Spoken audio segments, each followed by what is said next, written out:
भगवती सूत्र के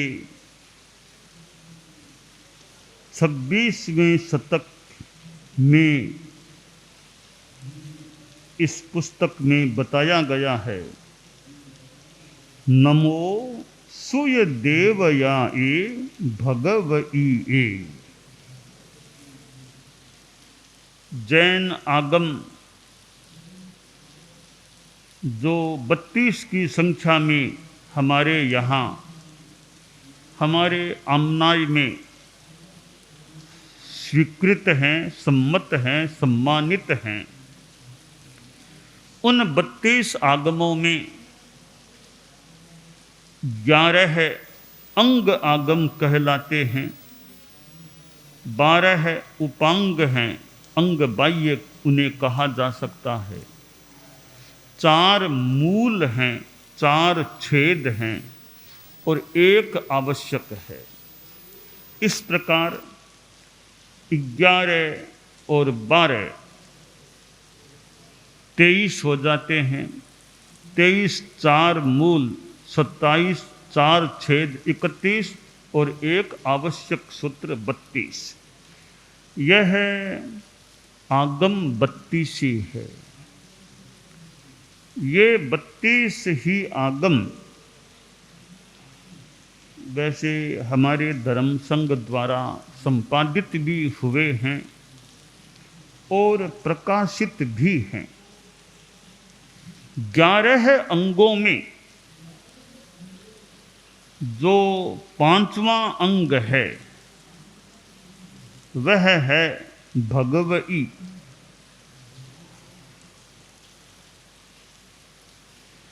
पूरा नाम भगवई विआह पन्नति, भगवई विआह पन्नति, भगवती व्याख्या प्रज्ञप्ति।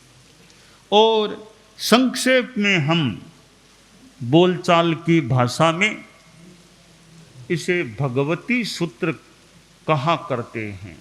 इतना बड़ा नाम भगवई विआह पन्नति, नाम लंबा भी है और बोलने में थोड़ी कठिनाई भी हो सकती है। भगवती भगवती बहुत संक्षेप में और आसानी से यह बोला जा सकता है और बड़ा सम्मानपूर्ण शब्द है भगवती। किसी को भगवती कह देना, भगवान भगवती, कितना सम्मानपूर्ण शब्द है। तो मानो इस आगम का यह बड़ा एक सम्मान है कि भगवती विशेषण इसे प्राप्त है, ऐसा प्रतीत होता है। और बोलचाल में भगवती इसका नाम हो गया है, नाम के रूप में काम आता है।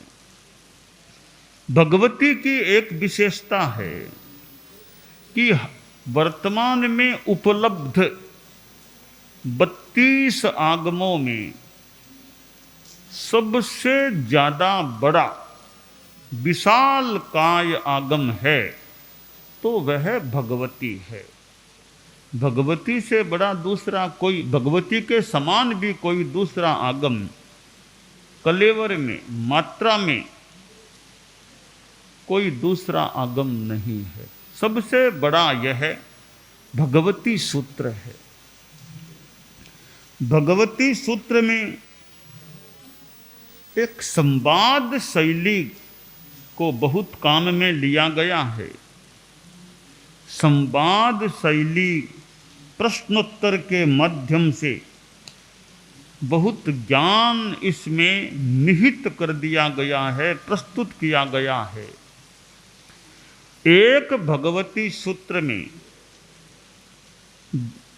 जो तत्वज्ञान समाहित किया गया है, कई प्रसंग, घटना प्रसंग या जो भी प्रसंग भी इसमें समाहित हुए हैं। और मानो दार्शनिक, तात्विक, सैद्धांतिक अवबोध इस आगम के स्वाध्याय से किया जा सकता है। अर्धमागधी प्राकृत भाषा में यह जो आगम है, यानी हमारे आगम प्राकृत अर्धमागधी जो भी भाषा में हैं, और आगमों पर व्याख्या भी हमें मिलती है। भगवती पर वृत्ति भी है, चूर्णी भी है।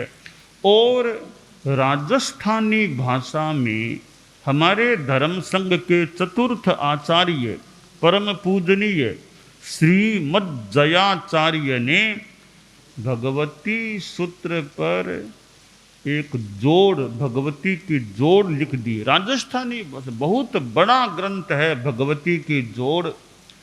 ऐसे ग्रंथ की रचना कर देना, और वह भी राग रागिणियों में यूं पद्यात्मक रूप में रचना कर देना, मानो कि कोई असाधारण कार्य है। अन्यथा एक आदमी के वश की बात ये थोड़ी मुश्किल है।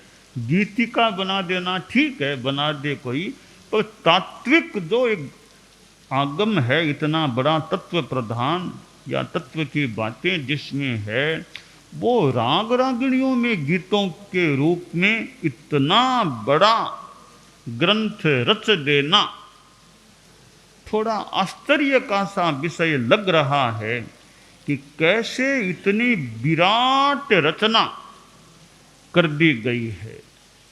परंतु क्षयोपशम का भी अपना माहात्म्य होता है, प्रभाव होता है। किसी में ज्ञानावरणीय कर्म का इस रूप में क्षयोपशम प्रखर हो जाए तो फिर ऐसी रचना भी हो सकती है। प्रतिभा है, काव्य प्रतिभा है, साहित्यिक प्रतिभा है, इधर तत्व ज्ञान है, आगम का ज्ञान है, क्षयोपशम का प्राखर्य है, प्राबल्य है। तो भगवती जोड़ जैसा ग्रंथ भी फिर रचा जाना कोई आश्चर्य की बात नहीं भी हो। तो यह भगवती सूत्र है, इसका 26वां शतक, यहाँ शतक शब्द है, यूं तो शतक का मतलब 100 यहाँ संभवतः एक चैप्टर के रूप में एक शतक शब्द को काम में लिया गया हो सकता है। यहाँ चैप्टर के रूप में हम देखें तो 26वां अध्याय, 26वां चैप्टर, 26वां शतक यह भगवती सूत्र का है। क्योंकि मैं पहले से भगवती सूत्र पर व्याख्यान देता आ रहा हूँ। बृहत्तर मुंबई में चतुर्मास था, नंदन वन में मैंने चतुर्मास में भगवती पर व्याख्यान दिया था। उससे पहले छापर चतुर्मास सन 2022 में भी भगवती पर आश्रय व्याख्यान दिया था। यानी पहले मैं काफ़ी बोल चुका हूँ भगवती पर। अब संभवतः 26वें से पहले पहले तक मेरा बोलना हो गया। अब 26वें में मैं अनुमानतः ध्यान देकर आया हूँ आज, और 26वें शतक को मैंने खोला है। यानी भगवती का थोड़ा सा हिस्सा ही बचा है, काफ़ी हिस्सा तो मेरा पार हो गया। यह तो मानो समुद्र है, भगवती सूत्र भी एक समुद्र सा है। तो मैंने मानो समुद्र को पार करते करते समुद्र का काफ़ी हिस्सा पार कर दिया। बीच बीच में छोड़ छोड़ के भी व्याख्यान किया है संभवतः। फिर भी जिस रूप में चला हूँ, चलते चलते काफ़ी हिस्सा इस समुद्र का पार हो गया। अब तो मानो थोड़ा सा हिस्सा इस समुद्र का, सागर का, सिंधु का, भगवती सिंधु का बचा है। काफ़ी पार हो गया, थोड़ा बचा है। तो जो बचा है उसमें भी चयनित रूप में जितना जितना बोलने की उपयोगिता वाला लगेगा तो वह यथासंभवतया उस पर कुछ भाषण प्रवचन किया जा सकेगा। तो आज यह 26वां शतक चतुर्मास चूंकि लग गया है, सावन का महीना शुरू हो गया है, आगम ऐश्वाध्यायी काल कल तक तो था वह भी संपन्न हो गया। अब तो आगम का वो काल भी, यानी आषाढ़ शुक्ला पूर्णिमा और श्रावण कृष्णा एकम, ये दोनों तिथियां आगम की ऐश्वाध्याय की है। इन दोनों तिथियों में आगम स्वाध्याय नहीं करना। यूँ वर्ष में कई तिथियां हैं, आषाढ़ की है, आशोज की है, ऐसे कार्तिक की है, चैत्र मास की यूँ पूनम, आगे फिर एकम, यूँ कई तिथियां आगम स्वाध्याय के लिए निषिद्ध है। तो वो आषाढ़ शुक्ला पूर्णिमा और श्रावण कृष्णा एकम भी आगम स्वाध्याय के लिए हमारे लिए निषिद्ध है। तो कल एकम वो चली गई, अब द्वितीया आ गई है, तो अब आगम स्वाध्याय हो सकता है। तो इस पोथे में 26वें शतक में पढ़मो उद्देश्यो, प्रथम उद्देशक, फिर आगे बताया गया है, लिखा गया है, अंकित है, नमो सूय देवया ए भगवई ए, भगवती श्रुत देवता को नमस्कार। ज्ञान का, श्रुत का अपना महत्वपूर्ण स्थान है। और फिर यह आगम का ज्ञान कितना सम्मान्य एक शास्त्र ये होते हैं। तो श्रुत को भी बड़ा महात्म्य दिया गया है। ये यजन्ते श्रुतम भक्त्या ते यजन्त्यंजसा जिनम न किंचिदंतरम प्राहु राप्ता ही श्रुत देवयो। तो भाई भक्ति से श्रुत की आराधना करना, पूजा करना, जो भक्ति से श्रुत की आराधना करते हैं वे मानो जिनेश्वर देव की आराधना करते हैं। कि जिनेश्वर देव में और श्रुत में कोई अंतर नहीं। एक अपेक्षा से बात मान लें भी जिनेश्वर देव की वाणी हो तो उस वाणी की आराधना करो, तो वो जिनेश्वर देव की ही वाणी एक अपेक्षा से मानी जा सकती है। कि जिनेश्वर देव की वाणी, उनकी बातें, उनकी आराधना है, तो वो एक अनंतर परंपर किसी रूप में मानो जिनेश्वर देव की आराधना हो जाती है। तो ये आगम भगवती सूत्र और ये 26वां शतक, श्रुत देवता भगवती को नमस्कार। यह भगवती सूत्र भी अपने आप में ज्ञानवती है, भगवती भी ज्ञानवती है। इस भगवती को मानो हम सम्मान दे रहे हैं कि भाई इसको भी नमन, इस ज्ञान को नमन है।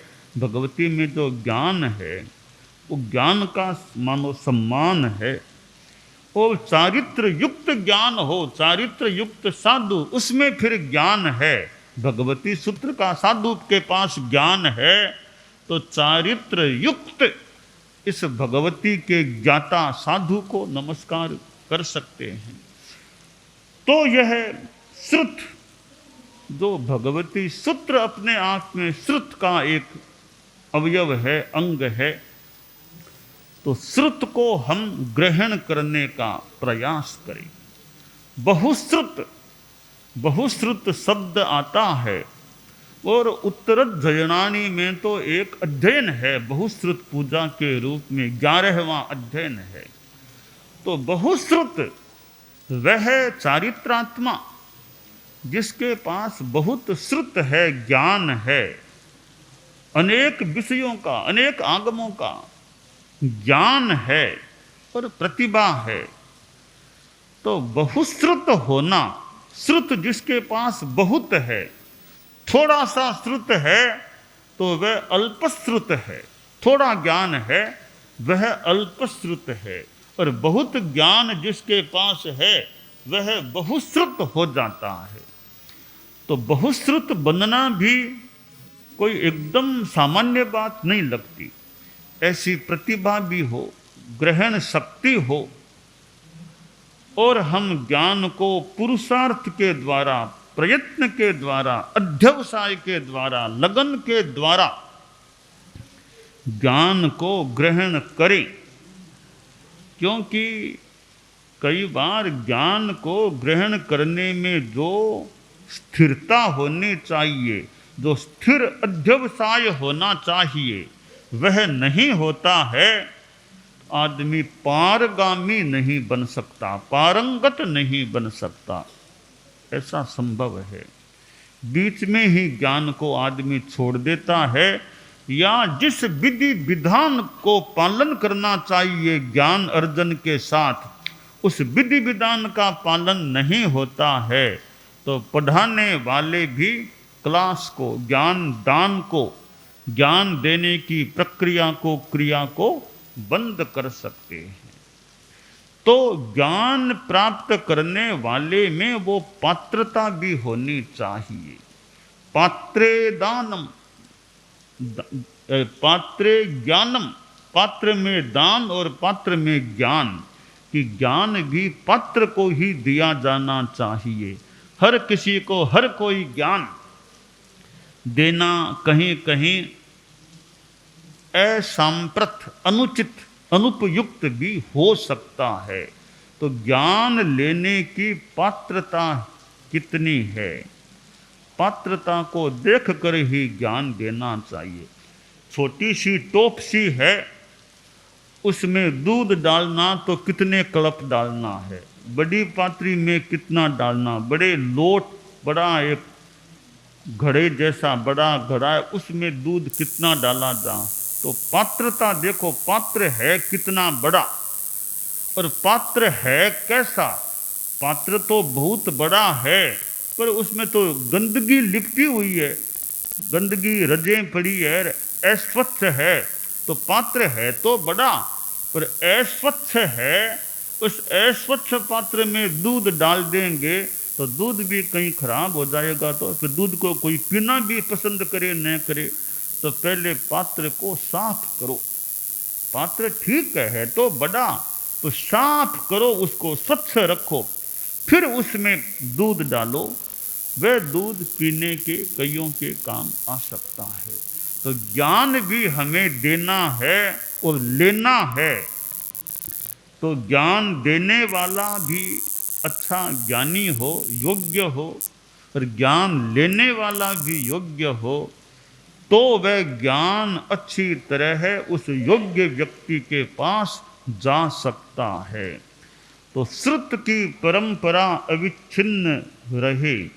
तो श्रुत देवता भगवती को नमस्कार। श्रुत का अपना महत्व है, बहुश्रुत का भी अपना महत्व है, पर श्रुत पाने के लिए वो सक्षमता, वो पात्रता, वो अध्यवसाय और वो प्रतिभा, प्रज्ञा की अपेक्षा है, जिसके आधार पर आदमी श्रुतवान बन सके, बहुश्रुत बन सके।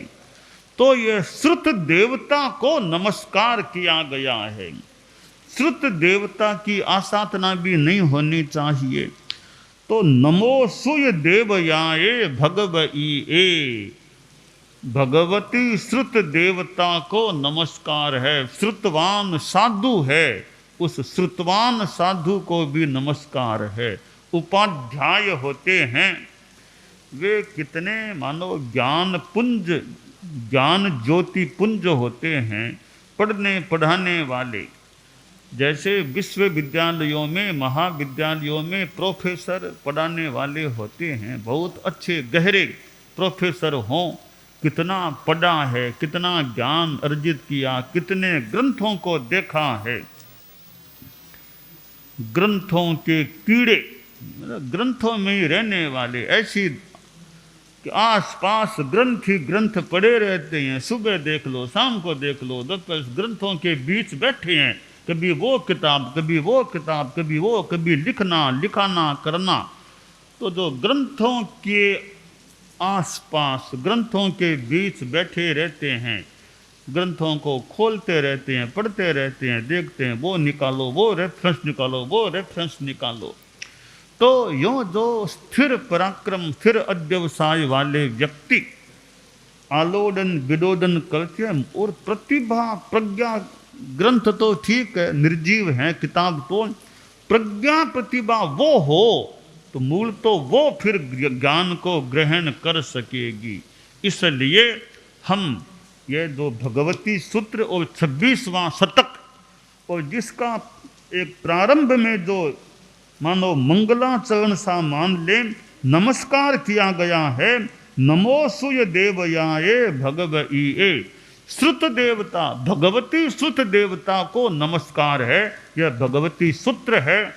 मैं यथा संभवतया कुछ समय तक इस भगवती सूत्र पर भी भाषण प्रवचन दे सकूँगा, फिर आगे दूसरा आगम अन्य आगम भी यथासंभवतया ले सकूँगा।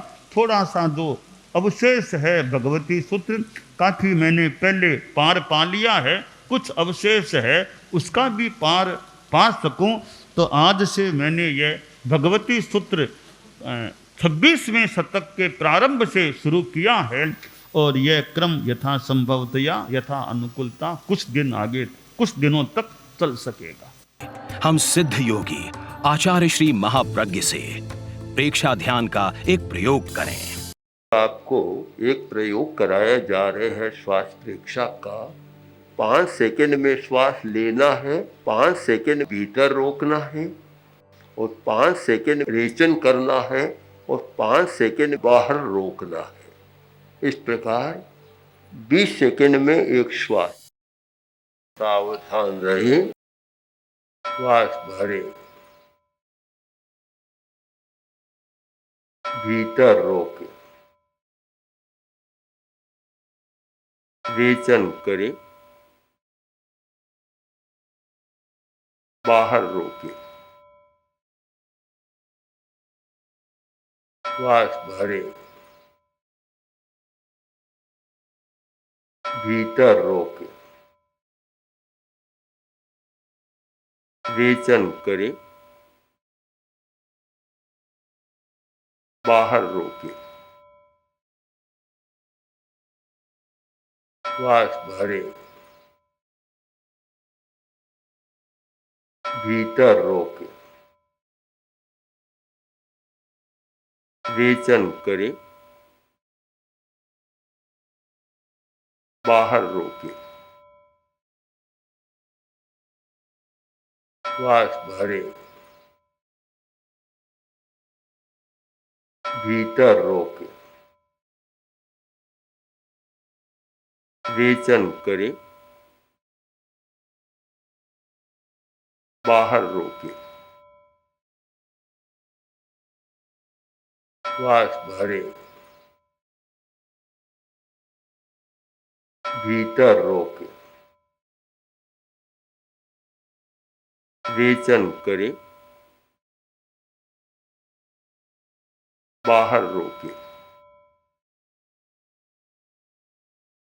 श्वास भरे, भीतर रोके, रेचन करें, बाहर रोके, श्वास भरे। प्रयोग संपन्न। तो ये ध्यान के बहुत छोटे प्रयोग कराए हैं और इनका स्वयं बार बार अभ्यास करें तो एक अच्छा अभ्यास हो सकता है। ओम आसम।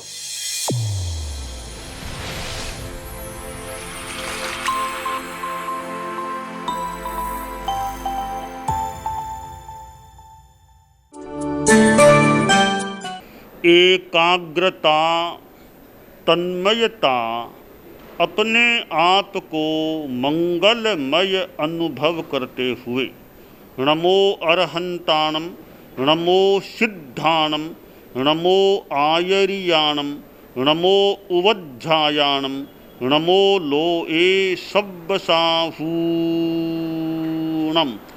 एसो पंचणमुक्कारो सब्ब पावपणासनो, मंगलाणं च सब्बेसिं पढ़मं हवइ मंगलम। चत्तारि मंगलम, अरहंता मंगलम, सिद्धा मंगलम, साहू मंगलम, केवलिपन्नत्तो धम्मो मंगलम। चत्तारि लोगुत्तमा, अरहंता लोगुत्तमा, सिद्धा लोगुत्तमा, साहू लोगुत्तमा, केवलिपन्नत्तो धम्मो लोगुत्तमो। चत्तारि शरणं पवज्जामि, अरहन्ते शरणं पवज्जामि, सिद्धे शरणं पवज्जामि, साहू शरणं पवज्जामि, केवलिपन्नत्तं धम्मं शरणं पवज्जामि।